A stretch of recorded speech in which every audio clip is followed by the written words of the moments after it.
Hey, welcome to Beyond the Forecast. How's it going, Don? How's it going, Brian? Yay, good. We're doing well. It's doing been well. cooler recently, so that's been my favorite thing. Yes, it has been cooler. It's been nice that it's been cooling down. And again, this is the last time we'll have a big, long hour show. We're going to change it into daily half-hour shows coming up into the week ahead. But we're going to kick off that, going into that with my favorite types of episodes, Your Questions. Yay. Your Questions. And we brought Don in because Don is going to answer everyone. And we can just sit and watch, though, right? Sit back and relax. Yeah, Don, take it away. No, so the fun thing about these questions is some of them are related to astronomy, some of them are related to meteorology, and they can get really really advanced. And that's where we're going to start with Michael Knopper's question. I really like this one. What influences how steering winds change in regards to summer storms? It seems that slower winds aloft allow for greater rainfall rates and slower storms. That's an easy one that any of us could ask, really, in terms Yeah. of... Yeah. So, Totally. and it's a good observation, yes. Upper level winds are real slow. It can be real sluggish this time of year. In the spring, especially, winds are much, much faster in the upper atmosphere. And so things just zip right along. So if you get heavy rain, it moves over the top of you and it's gone. However, this time of year, there's nothing out there just driving anything. It just can meander about. A thunderstorm can meander about. Over one area. Yeah, over one area and just dump heavy rain. And would that be related to, so in the summertime, we still get wind shear in the atmosphere. We can still Totally. get severe storms. How would that, maybe the question might be going to, how does wind shear change the rainfall rate? Is that something that's correlated? I think the rainfall rate's really going to be depending also how much moisture you just have to rain out. So Right. not so much as it, shear in the upper levels, but it's the time of the year. How saturated is your column of air? How much rain are you able to get out of that cloud?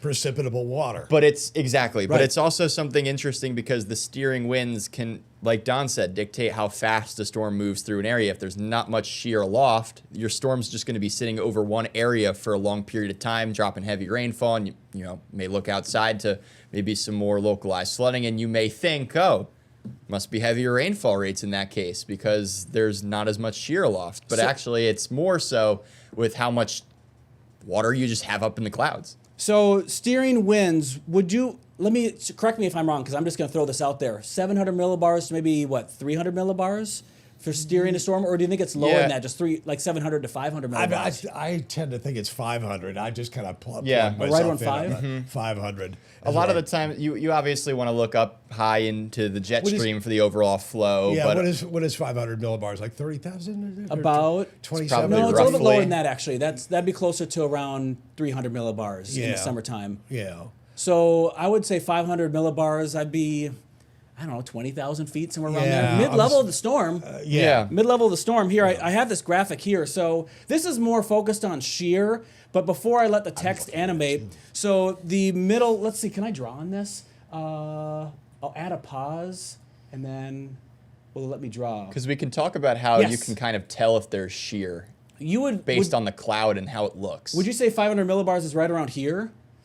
Or would it be a Yeah, little bit that higher? sounds right. Sure. Yeah, that sounds right. Yeah, so we obviously have a thunderstorm that has a lot of water in it. Assuming the thunderstorm's really tall and it can make it all the way Yeah. up there. We're going to go with cumulonimbus, the big ones. Oh, yeah. We're not the going to go with midsummer time. No. Yeah. Right. Good point. So that's the steering winds will be part of that whole area. It'll be below that part and it'll be above that part where we can get this thunderstorm to move one direction. But when it comes to wind shear, that's a difference where we have the stronger winds aloft compared to the lower parts of the storm. So the viewer that may not understand the difference between those, that's kind of the difference there. Strong wind shear, upper level winds, a better chance for severe thunderstorms. Yes. You had that graphic ready for this question, didn't you? That's the only graphic Yeah. I got ready for today. So if we was need right- another yeah. one, I'm going to be searching. But we'll find it. But it's, you can test this for yourself. Go outside, when it's real hot and soupy out and thunderstorms are coming in the afternoon, you can watch the clouds and kind of tell, hey, must be some wind shear out there because the clouds are tilted as they go up. If you see a cumulonimbus cloud that's just really tall and really vertical, those are typically your really slow moving thunderstorms. Not a lot of shear moving that storm around. Those are the storms that are probably dumping rain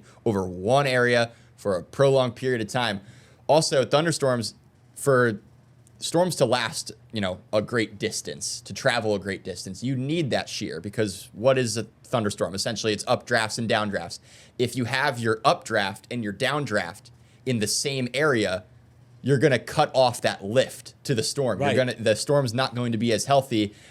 You need to displace that storm a little bit so that your downdraft and your updraft aren't interfering with each other.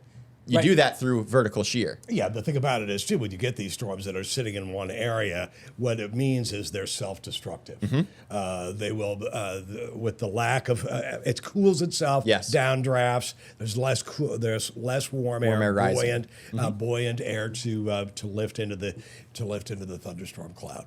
We have interesting kind of microclimates around here too, which makes Yeah, that that's very true. interesting, because we can get sea breezes off the rivers, off the bays, and that's fascinating to see when that's on radar. Yeah, what we'll do sometimes is crank the radar up, the gain up, to look at every little piece of dust or whatever that's coming on, that's being detected by the radar, and you'll see these little lines, especially off the James River, on the south side. They'll kind of float on southwestward off the James River. And you Yeah. kinda Yeah, go, yeah. okay, there could be a line of clouds forming there, because what happens is that you have air rising over land and sinking over the water, and that sets in motion a horizontal tube, basically.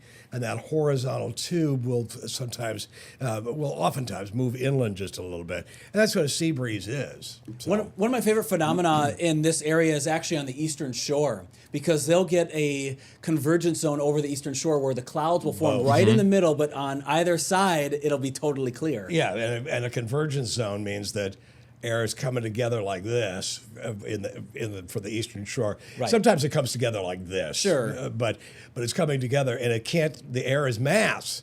It's got to go somewhere. It can't go down into the ground. Yeah, there's ground there. Yeah. Yeah. So it's got to go up. And when it climbs up, there's water in the air, and it turns into. Condenses, cools, and you can sometimes Kaboom. get your storms out of that. It's a Florida phenomenon. Florida, it happens daily. Yes. In the summertime, it's daily. Yeah, you look at detailed satellite pictures, and you see these lines coming. One line developing near the Gulf of Mexico, the other one off the Atlantic. Well, I'll say when I was in Savannah forecasting, it was almost like a thing where we didn't even have to come into work sometimes, and we were just like, yep, it's going to rain at some point in the day today. We just Yeah. kind of know, and it Yeah. always would. It's really cool to see it on the visible satellite, on So the GOES cool. satellite. Yeah. That's skinny that's a treat. bands usually. Yeah. Because that skinny band also, you could see it just barely, and then once these storms initiate, boom, it's just clouds everywhere. Yeah. And they're usually relatively benign, too. Right. Usually relatively benign. They don't have a lot of wind with them. They can. I noticed with this last couple of weeks, really into early July, there was a lot more of a threat for some strong wind gusts because these storms were water loaded. Yeah. So there's so much Yeah. moisture that all of a sudden this rain just whoosh, it comes down. Rain, cooled air coming down fast. It brings the wind with Yep. it. And then you can have a strong wind gust. Yeah, and usually in that case, it's a strong wind gust where it comes down, but also fans out ahead of the rain. Yeah. Too. So you end up with this outflow boundary going on. Yeah. That continues, and a new outflow boundary means it's almost like a new sea breeze. Exactly. So, Yeah, that's a lot of Yeah. times, especially middle, interior sections of the country where they have those kind of thunderstorm complexes popping up. Sometimes in the National Weather Service discussions, they'll mention colliding outflow boundaries, and essentially that can help to initiate new storms during the course of an afternoon. and we've had a lot of those in the. Oh yeah. But we've had this cool stretch of weather right now, so we haven't had that many thunderstorms. But prior to that, it was hot, and we'd have these big thunderstorms develop, and outflow boundaries were just like going everywhere. It was everywhere. Colliding and making new storms. And I'd point them out, and I said, watch this one. This is going to hit this one at this angle, so we could have right where they meet at angles, for example, one dropping this way, one moving this way. Say a big one moving this way. Yeah. Am I doing it in front of the There you camera? go. Yeah. There we go. But where they meet, that's probably where you're going to see a new thunderstorm develop. The one thing that's Yeah. interesting with too is you can we can do a better job now casting and looking where the rain is now and where yeah. the outflow boundaries are compared to the high-res models. They have no idea sometimes. No, because they're sometimes very bad at handling Yeah, outflows. they can be garbage. It's really hard. because it's such a micro Yes. situation that they just can't pick up. on We it. don't even have a model really that can pinpoint that small of a detail it to the just full extent. Doesn't exist. Right. The resolution isn't there, too, for the model The as well. technology is limited even today. It is still limited. Well, we have a lot more questions here. We spent 10 and a half minutes on that first one. So we got 30 minutes to go. That's fine. That's what it's Great all about. question, though. Yeah, that was a great question. That was a good question, Michael. All right, we're back with more coming up in just a bit. Welcome back to Beyond the Forecast. That was a great first question that we've had so far to start out from Michael about thunderstorms. Sophia Yang is asking, how have you seen forecasting methods and technology change throughout your careers? Any drastic changes? And how do you continue learning? So this has a lot of different parts to this question. Don, you want to start with this one? Yeah, I guess I better because I'm in my late 80s, so I've seen lots of changes. It used to be when I first started at Wavy, there was no such thing as a computer interface. There was no internet yet to really bring stuff in, to bring data in. We just had a teletype that would print out stuff. Yeah. And every day I would go out to the National Weather Service office. Used to be at the airport in Norfolk. And I'd go out there every afternoon and I'd look through DIFAX charts. And the Wakefield office used to be in Norfolk? Yeah, it used to be before the new radars came about. Got it. Yeah, WSR 80AD. Yeah. So you'd have to drive there to get the information. Yeah. So I'd drive there every afternoon. I'd drive there first and then race my tail into Wavy through traffic, get here with the information in my head, and then just go from there. DIFAX maps, for those that don't know what they are basically we're talking about large scale surface maps? Surface maps and upper charts as well. Upper charts as well. Upper charts Okay. too. And really I can remember the upper charts used to come in a 4-panel. I don't remember what was on each panel, but there'd be a 4-panel showing you, whatever Sure. on it. And I never used those. I don't think I've ever seen those. I think I've seen just the surface DIFAX maps. yeah. I've seen a surface DIFAX map in college, but that's only that. Well, Yeah. and the thing about it was too, you'd wait for the latest ones. Right. So you'd pull them off of the machine and they were wet, and you'd rip them off and put them on this great big conference room table. And there used to be, it used to be the Weather Service office in Norfolk. It was in the old terminal building, and the new terminal building had already been built, but the old one was still there, which was, I think, built in the early 40s or something. Anyway, there used to be another meteorologist from across town, Joe Folks. He was over at Channel 13, and he and I would sit across the table from each other and toss, kind of throw charts back and forth, and he was doing the same thing. That's pretty cool. So, that's Would there be what any we had. discussion? Or would it be... Not too terribly much. Okay. Not too terribly And it was much. just, would the Weather Service be involved in that room too sometimes? No, they were busy. They were Okay. busy doing other things. Right. And Interesting. yeah, there was a meteorologist in charge then. It was Terry Ritter, good man, and he was always he would always point things out for people who had not seen something in our area. In other words, watch for the. He would kind of go, watch for this when this happens here. Sometimes this affects things. Yeah. And when I first got here too, he told me that come to think of the ocean as a permanent front. Yeah. I I think you told me that when I first came here too. Yeah, so think of it as a permanent front. And he gave me he passed along a lot of hurricane knowledge as well.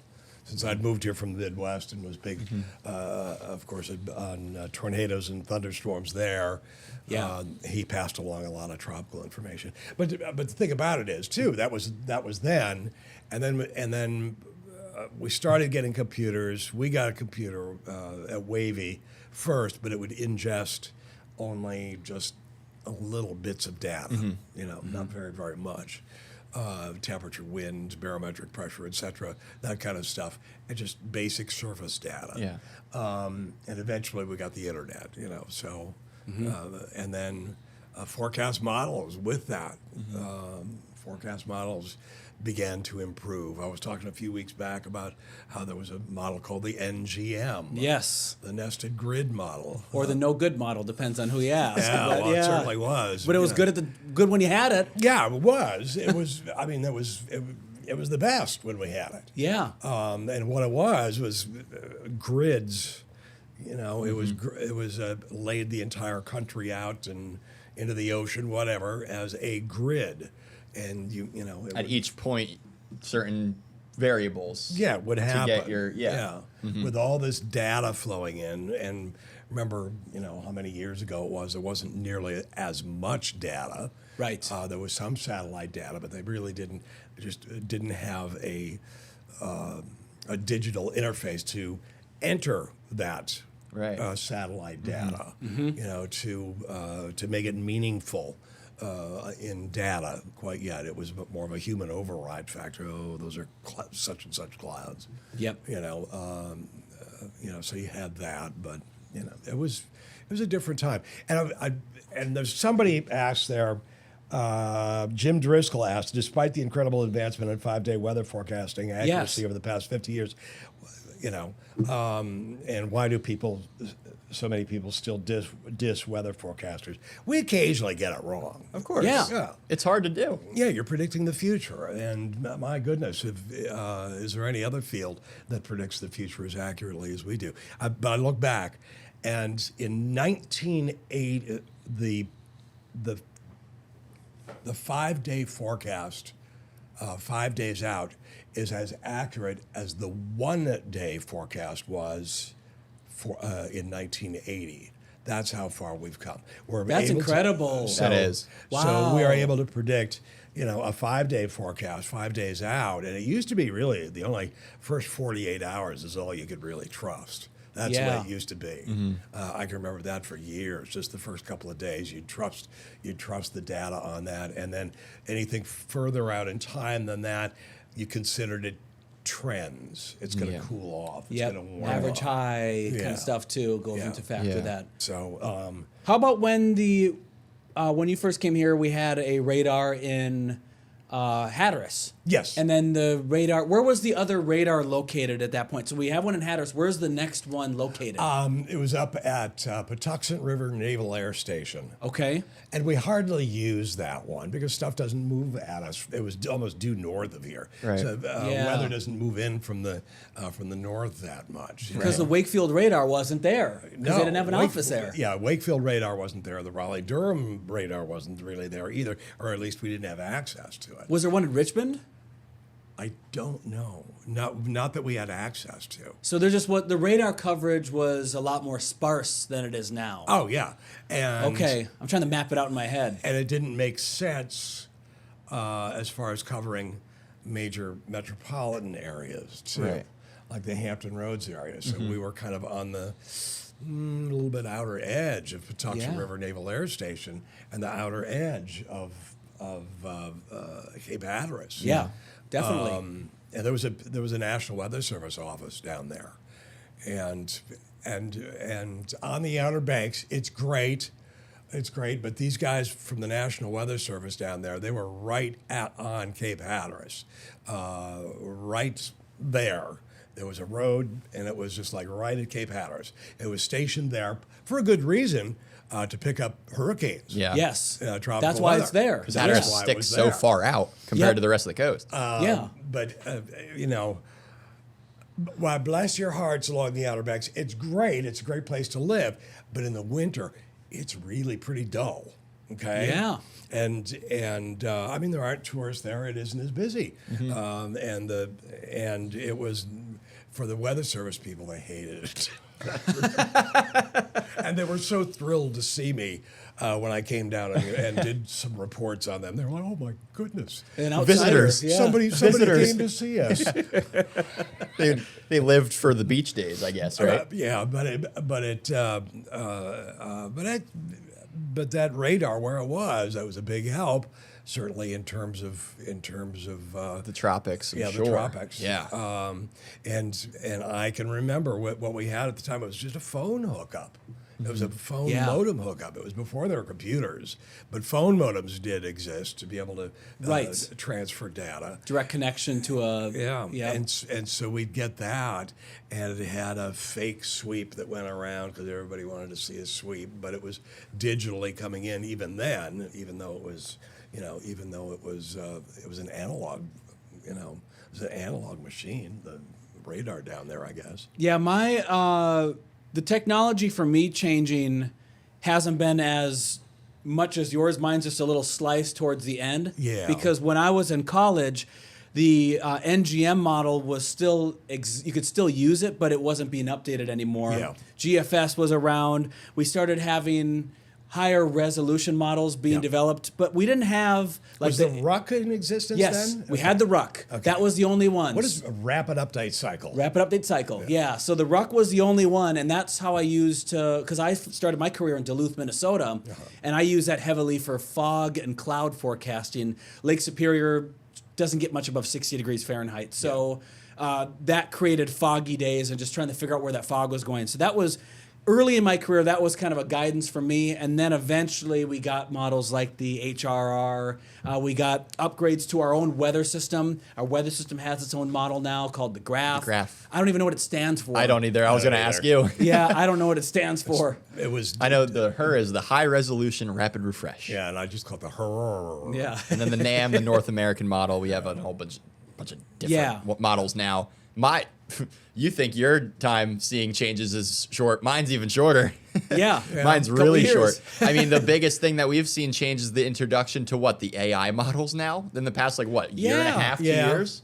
That's the only thing that's really changed much for me. Start really going into college and learning a lot about different types of forecast models and then getting into my career. Not much has changed in that regard, except for maybe the introduction of the AI stuff. And I haven't jumped into them yet. Have you guys jumped into the AI models? that much? I've looked at the I know the Euro. The Euro Yeah. has one. and Google has one too. For Google has one for hurricanes. hurricane. I'll send you that Yeah. link again. And I can probably share it here too because I think It's really, public. it is really cool. Yeah, It's really cool to look at. I've seen it, but I haven't played with it. Essentially, Yeah. the one on on Google that plots the hurricanes. It plots the centers, right? The centers of But load. it Yes. does it in an ensemble way. Yes, takes it does. So there Yes. are a bunch of dots. Yeah, and And both if the all dots the are close together, High confidence. ooh, high confidence. Yeah. And sort of like the spaghetti models, if they're all in a line and they all agree all the way through, high confidence. That's where the thing is going.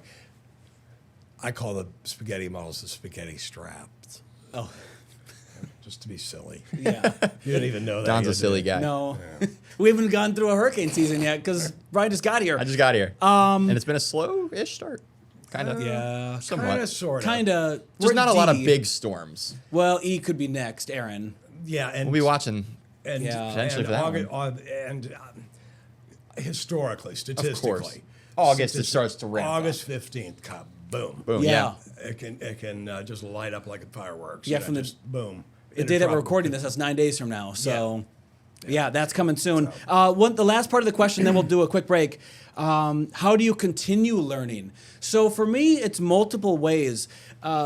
There's online communities where meteorologists get together and we talk about whatever's going on in the business, but also they'll say, hey, there's a upgrade to the GFS. Check this out. And I'll read through that. I'll get an idea on what's going on with that model, how it's changed, if it's improved, and how it's improved. Another way that I continue learning is when we get new meteorologists that join us here on the Yeah. weather team, that's kind of like fresh knowledge. Yeah, we steal their links too. Yes, we do.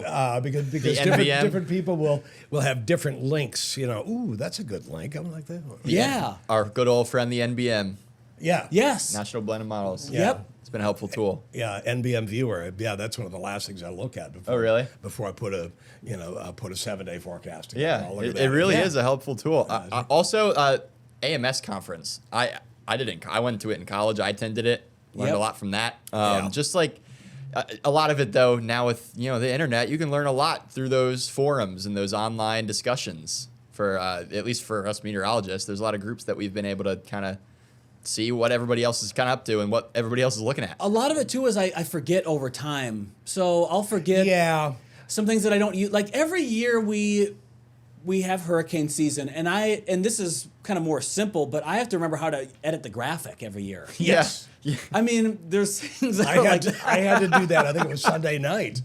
Sunday night when Dexter went, oh, okay. Oh, gosh, I got to figure this. Yeah. I got to put this together. And I did, but it was like, oh, okay. It's the same thing the other way around with snow, too. I remember at Yes. Penn State when I was Yeah. forecasting for the campus weather service, we would be all the time in the winter, snow, snow, snow. I moved to Savannah, Georgia, and I don't see snow for 2 years until this past winter where we got a little bit, like around an inch of like sleet, snow. It was like crusty kind of snow. And I was like, I saw it showing up on the model. I knew it was coming, but I saw it showing up and my brain went, oh my gosh, it's snow. It's the S word. Yeah, I want to plug something here as long as you talked about that. We had a big snow this year, and which is very unusual for us to get a big snow. It's been unusual lately to get snow at all. Yeah. And I can remember one of the last places before I started putting stuff out, and the forecast models were kind of going down with the snow, saying no, it's not as much, Right, not as much. right.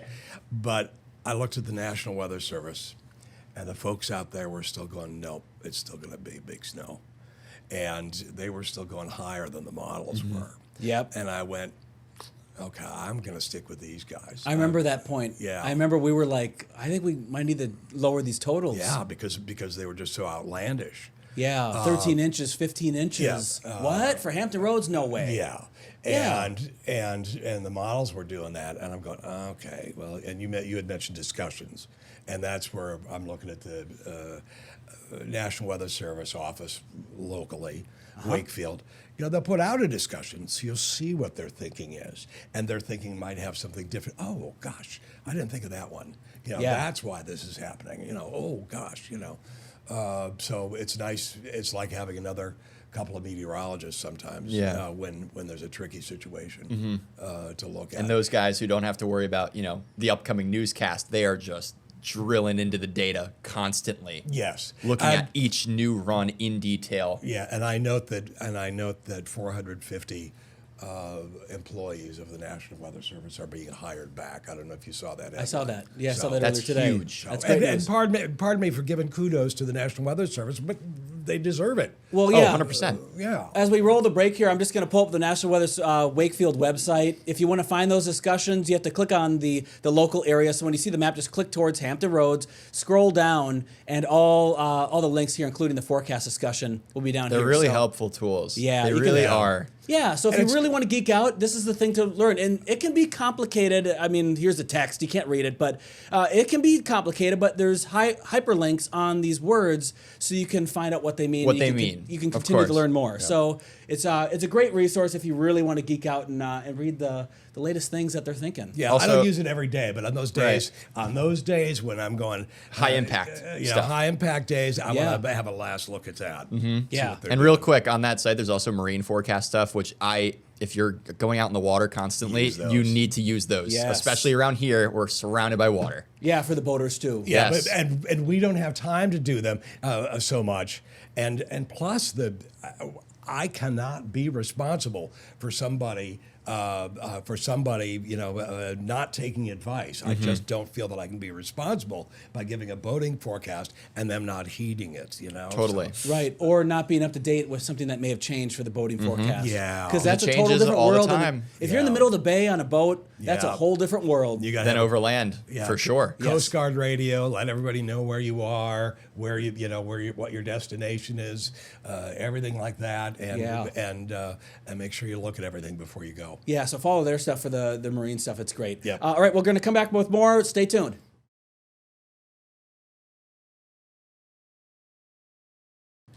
Welcome back to Beyond the Forecast here. Good question coming in from Sherry. What challenges and influences are forecasters face when reporting on weather in the peninsulas? Well, the peninsulas are a really dynamic area because you're surrounded by water. Yep. Number one, we kind of talked about it before. A lot of times you can have these colliding boundaries, these sea breeze or sometimes bay breeze fronts kind of colliding and creating clouds, sometimes creating storms. It's just an area where there's a lot of different air masses that can kind of clash in a micro scale way. But essentially, it's not horribly different. I would say Eastern Shore would be a little different. Yeah, the Eastern Shore is. It's the at other a small peninsula is scale. probably not. I'm sorry? The rest of the peninsula is probably not that Probably different. not. I mean more about the Eastern Shore. Oh, okay. Yeah. absolutely. Okay. It's in Yeah. a Surrounded micro by scale water. way. Yeah, and but even for the peninsulas, the peninsula, middle peninsula, northern neck, yeah, there are some micro scale kinds of things where there's a sea breeze coming off the York River too, quite often. You know, and you know, so you watch for these little sea breezes in the summertime, and also in terms of snow. That could be tough. Yeah, that could be really, really tough because, you know, you'll get to Gloucester Courthouse and have 4 or 5 inches of snow. You get to Gloucester Point in Yorktown. Oh no, it's a little bit of a mixture and nothing sticking. Yeah, you know, because you're near the water. Yeah, And that didn't happen this winter. All the big snow happened more all the way south. to the south. Yeah, It was total opposite this last winter. Yeah. One thing that I have, speaking of Gloucester Courthouse, that's my challenge is I don't have enough data from the Middle Peninsula. Yeah, this is true. The Yeah. Peninsula, I'm okay because I know I have Newport News, I know I have Williamsburg, I know I have Hampton. I pretty much am okay. Yorktown, I can pretty much interpolate what's happening. It's not Yeah. that far away from the Newport News Williamsburg airport where that ASOS is. But for the Middle Peninsula, I'm looking at personal weather stations or reports, and I'm like, what? How much rain did they get? Yes. If there's a thunderstorm, or how much snow did they get in between Gloucester Courthouse and the Point? Or has that cold front moved through? Right. You know, where's the wind shift line there? Well, there's a dead space in terms of data on the Middle Peninsula. So Yep. I have more information coming from the Eastern Shore almost in a way, I'd Yeah. want to say, than from the Middle Peninsula. Yeah. Northern Neck is tough too. yeah. So that's my challenge. Is I Where's can't verify. Where is the only? I think there's. Where's the only place in the Middle Peninsula? I think it's farther inland up. It's Saluda is our only Yeah, site. Saluda is our only. Yeah, that's not. And that's inland not so much. that's not really Middle Peninsula, is it? Well, Yeah, it is. Yeah. It is, yeah. Yeah, it's on the Rappahannock River. Oh, the yeah, it's right on southern the side north, yeah. of the Rappahannock That's right. River. So. yeah. There's missing data. I'm trying to find that one page where I can see all the sites, but I don't have the link saved right Yeah. here.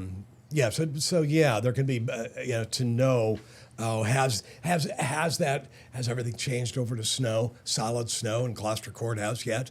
You know, or is it a mix? We're looking at the radar, and the radar kind of flops back and forth. It doesn't give you a really solid idea. Yes, the snow ends here, and yes, a mix begins here, and then it's rain, because it flops back and forth between a mix and snow and rain. So you never know for sure if it's been snowing solidly. Radars are great, but that rain snow line is real tough. And Weather sometimes forecasting in general just gets a little bit more tough when you introduce big bodies of water nearby anyway. yeah, It does. Well, plus there isn't as much information coming in, and if weather moves from west to east, you've got a Yes. whole continent worth of weather observations. You know how fast that cold front is. Yes. You know, you can time it from Chicago to Peoria to Indianapolis and West Virginia and all the way here. Until late June and July when the fronts die on top of us. That's true. Yep. This is true. But there's a certain period of time, too, in early June, usually, when fronts make it all the way to here and then just stop right in over the top of us. Yep.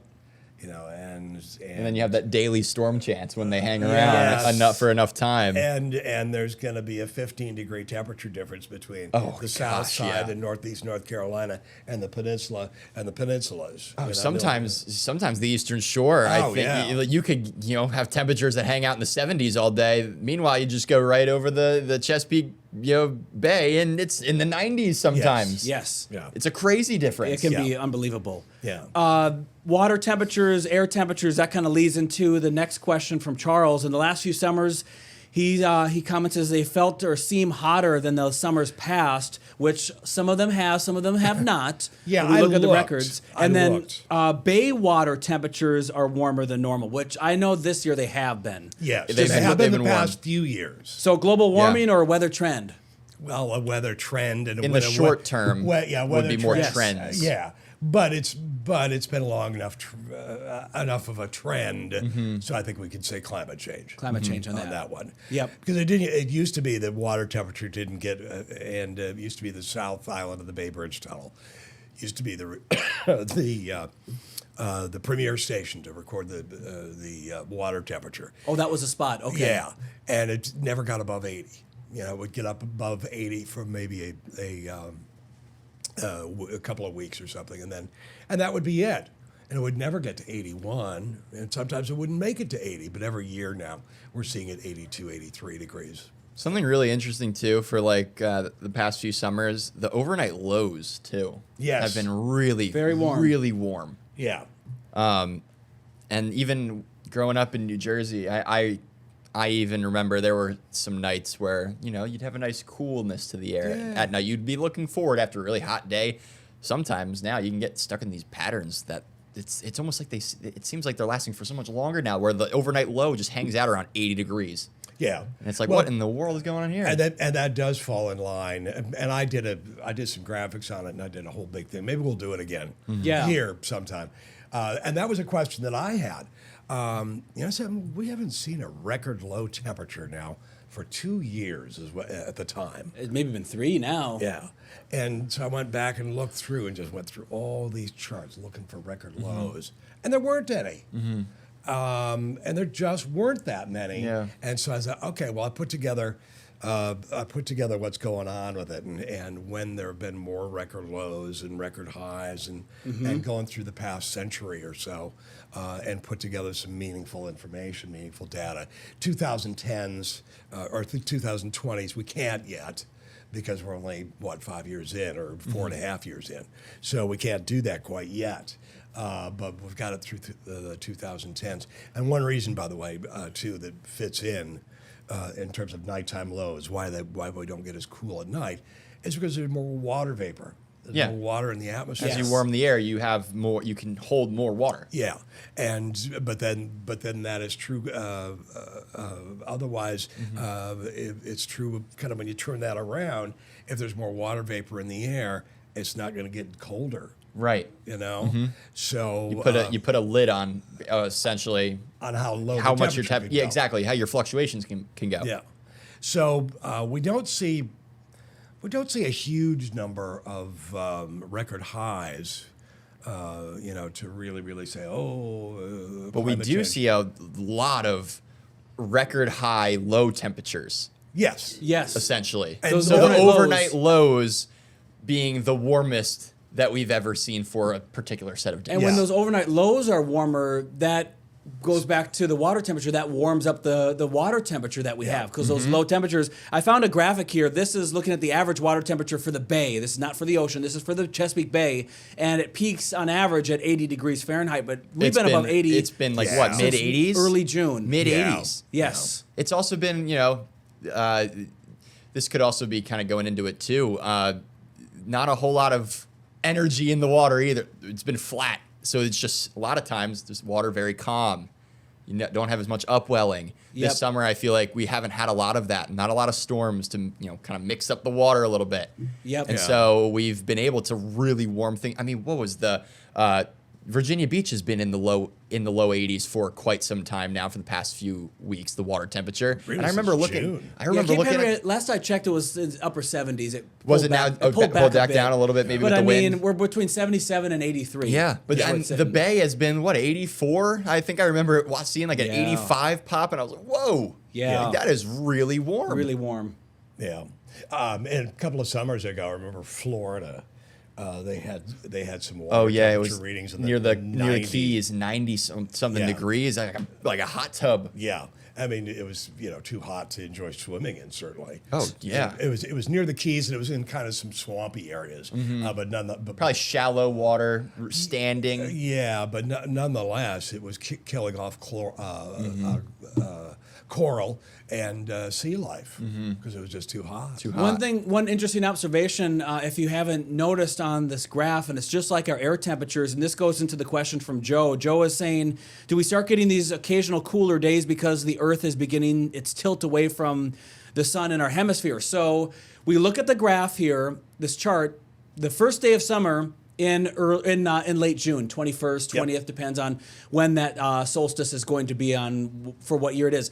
But the warmest part lags behind. It Yeah, takes there's a longer for temperature that to lag. have Yep. to warm up. And that's with air temperature. Yes. With water temperature, it takes even longer. Even longer. Yes, it does. Because when you think about it, it's a reflective surface to a large extent. Yes. And it's a chaotic surface. Mm-hmm. There's lots of cold water underneath and warm air and, Yeah. and Currents winds on circulating, top, yeah. et cetera. And salinity even affects it. So that it takes even longer for water to warm up, but it takes longer for water to cool down.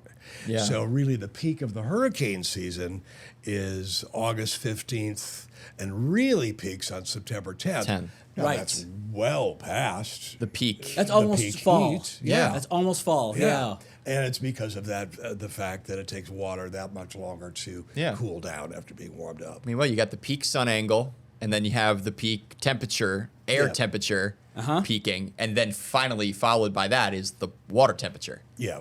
Water is the great moderator, as one of my professors at Penn State Yes. Yes. would always say, and that's especially prevalent in the fall a lot of times. When later in the fall too, when you start to get these big cold fronts moving through, the air temperature is cold, and you go to near the water, it's a little bit warmer. Yeah. Any Little bit warmer. concerns with this hurricane season coming up with how warm the waters have been, not just here, obviously, but in the rest of the ocean? I mean, naturally, yeah. I feel like naturally, Water's you're gonna warm. think about. You're gonna Yeah. think about it. We haven't, had too many storms to upwell a big air. I remember, what was the storm? The B name storm last year, was it Beryl? Beryl was the Yeah, big I one think last so. year. Yeah. I remember in the wake of that storm, there's a lot lot of of the water big that got upwelled that had to take some time to warm back up again for the next storms. And we really haven't had anything huge to really upwell a lot of water. So there's a lot of warm water to tap into right now. So naturally, Yes. I feel like it's going to be a concern. An interesting one too, and I'd done something on this one too, and it was Milton, I think, was the Milton, one. the rapid intensification, one. Yeah, Yeah, the that real big one last year. intensification. Hurricanes, especially if they're slow moving, they create this upwelling of water, this turbulence in the water. Colder water to the surface. Yeah, colder water comes up to the surface. Well, that naturally cools that kills off the tropical system, the hurricane or if it's tropical moving too storm. slow, Yeah. of course, yeah. And the problem was with Milton, the rapid intensification was it was not bringing up colder water. Because the Gulf was so warm, so deep. So deep. Yeah. So and that is like Another climate change. of course, yeah. That's Here's another here's layer an image to of it. Milton from the GOES satellite when it was at its or At near its its strongest peak. point. Wow. 180 mile an hour winds. Yeah. was And that's its strongest sustained. point. Yeah, but Sustained. but I The think crazy thing is that and was I- sustained. Yeah, I don't remember how many miles an hour it went up. It was, I think it might have gone from a strong tropical storm to I think it was 12 hours, right, or something like Yeah. that. Something like was that. it something was like- yeah. crazy. Yeah, if you look closely, here's you can see Mexico and the Gulf kind of line yeah, right here, and There's then the Yucatan Texas Peninsula. Yep. and Yucatan right here, Texas to Louisiana, kind of in this zone here on the northern side of the Gulf of the water. So you can kind of get an idea on where this is positioned. Thankfully, it encountered some shear, Yes. some winds in the upper atmosphere, and started to weaken a bit as it before it made landfall. Can you imagine if it made landfall on the west coast of Florida at that peak strength? Yeah. That was the scare for the hours leading up to it. And it's like, okay, is this thing gonna slow down a little bit Yeah. Plus, they'd had Helene. and weaken a little bit? Yeah, They they had had Helene, they Helene. had flooding earlier. Yeah, that's right. I know. Remember, a big topic was Tampa. Is this thing going to be north of Tampa or south of Tampa? That That's right. dictates the Yeah. surge. They were expecting a 25-foot surge at one point. Yeah. And then it, luckily for them, shifted a little bit further to the south. They had the opposite effect where the water Yeah. got sucked out of the Tampa Bay, but that left areas to the south more vulnerable. But luckily, like you said, it encountered shear. It weakened at least a little bit before making Yeah. landfall. Yeah. So that's all the time we have for now. Thanks, Don, for joining us. Oh, sure. Thanks for spreading that knowledge of what you have, especially with the technology changes. That was fascinating. Yeah. That's really cool to see how DieFax maps and stuff like that, passing maps around. Oh, That's man, cool. it's like the Model T era. There's more questions on the sheet here that we didn't get to, so we're going to get to those as we go into the next couple of weeks ahead, and even next couple of days, because starting on Monday, our show will be live at 3 p.m. every weekday. So we're going to have live interaction with you if you have a question on the spot, and we're going to be able to talk about current conditions, because right now we can't talk about a weather forecast just because it's simply... It airs for the whole week. Yeah, so we're going to have a live weather discussion here coming up next week. So thanks again for watching, and we'll see you next time.